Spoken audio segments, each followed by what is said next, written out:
मोदी जी जिस तरीके से अपनी मनमानी कर रहे हैं, मोदी जी के बहुत सारे ऐसे फॉलोअर्स हैं, उनके समर्थक हैं जो हमें पूछ रहे हैं कि महाराष्ट्र में थोड़ी किसान मरे, लेकिन भाइयों आज यूपी में किसान मरे हैं, उनको कुचला गया है, कल को महाराष्ट्र के भी किसानों को कुचला जा सकता है। इनकी मनमानी और इनकी जो हिटलरशाही है, इसका हम बहुत ही कड़ी तरीके से विरोध करना चाहते हैं।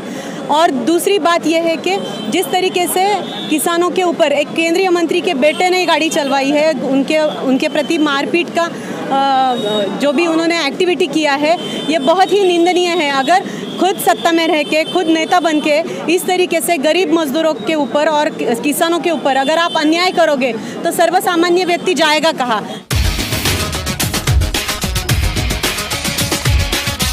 जी ज़रूर। सबसे पहले तो आज महाराष्ट्र बंद के लिए पूरे महाराष्ट्र के सभी व्यापारियों ने और हर एक व्यक्ति ने जो अच्छा समर्थन दिया है, सबसे पहले मैं सबका महाविकास आघाड़ी की ओर से सबका शुक्रिया अदा करना चाहती हूँ। आज ये जो बंद हमने ऐलान किया है, इस सब का कारण यही है कि केंद्र सरकार की ओर से हमेशा किसानों के प्रति और ज़्यादा करके महाराष्ट्र के प्रति उनका हमेशा रोष दिखाई देता है। ये जो मोदी सरकार है, हमें कहीं भाजपा सरकार नहीं दिखाई दे रही है। हम देख रहे हैं केवल मोदी सरकार है और मोदी जी जिस तरीके से अपनी मनमानी कर रहे हैं, मोदी जी के बहुत सारे ऐसे फॉलोअर्स हैं, उनके समर्थक हैं जो हमें पूछ रहे हैं कि महाराष्ट्र में थोड़ी किसान मरे, लेकिन भाइयों आज यूपी में किसान मरे हैं, उनको कुचला गया है, कल को महाराष्ट्र के भी किसानों को कुचला जा सकता है। इनकी मनमानी और इनकी जो हिटलरशाही है, इसका हम बहुत ही कड़ी तरीके से विरोध करना चाहते हैं।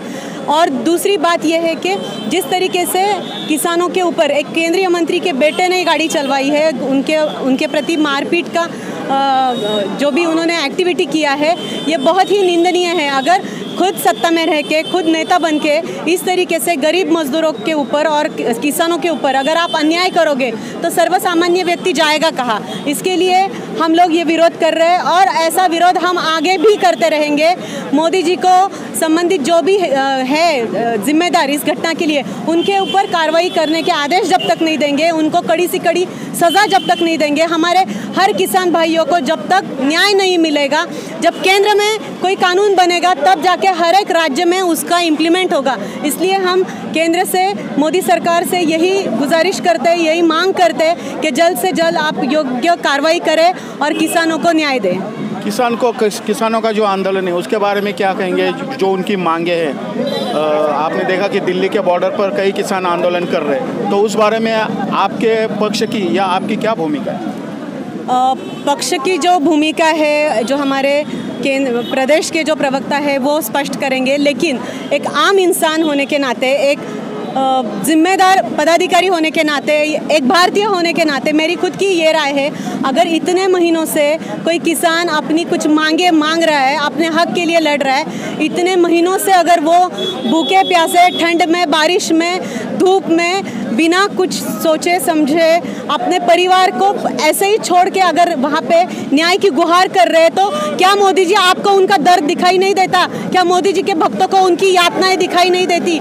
तो हम ये चाहते हैं कि जल्द से जल्द थोड़ी सी संवेदनशीलता रखते हुए मोदी जी आप तुरंत उनके साथ बातचीत करें।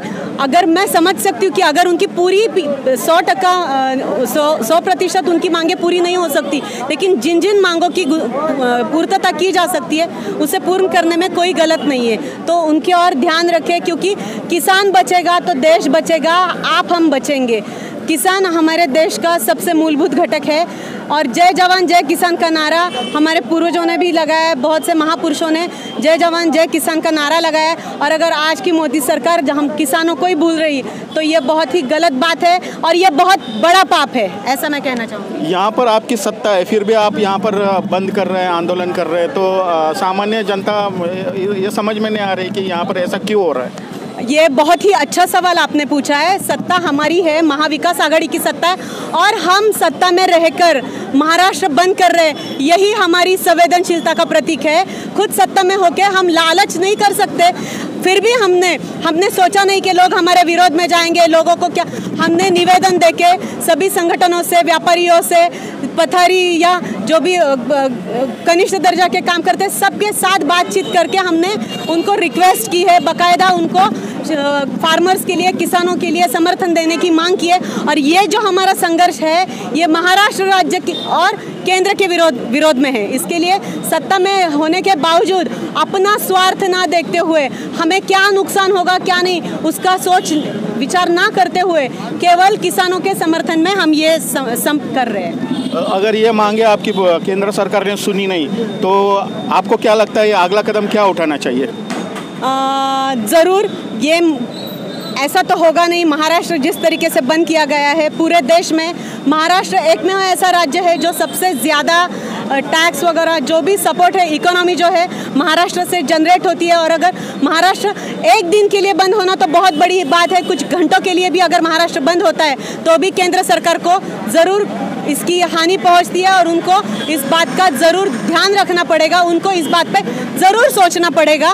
और अगर अभी भी केंद्र सरकार मोदी सरकार अगर जागरूक नहीं होती है तो हमारे नेताजी जो है, हमारे माननीय मुख्यमंत्री जी है, हमारे उप मुख्यमंत्री जी है, हमारे जो भी केंद्रीय हमारे जो राज्य के मंत्री है इसके खिलाफ उचित निर्णय लेंगे और केंद्र से उस तरीके से बातचीत भी करेंगे। धन्यवाद, आपने बातचीत की हमारे चैनल।